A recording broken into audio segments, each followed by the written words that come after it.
Welcome to solverfy.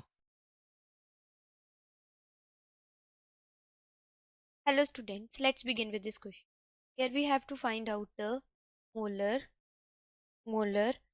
Joule-Thomson coefficient here. So here the formula used is, this is the Joule-Thomson coefficient is equals to, delta T upon delta P, that is change in temperature upon change in pressure.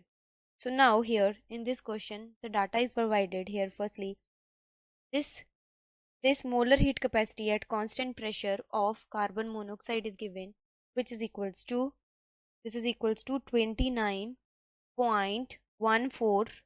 This is 29.14 joule per Kelvin per mole. Then here this pressure, initial pressure, that is P1 is given, which is equals to 100.0 atmosphere.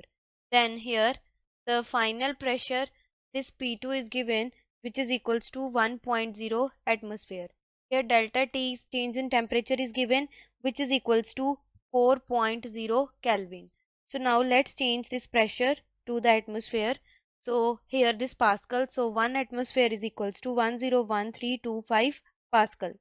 So from here, firstly, this delta P is equals to P2 minus P1. So here, this is P1 minus P2 into 101325.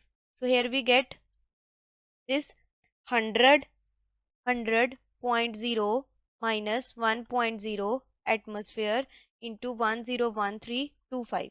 So now here we get that 99 into 101325.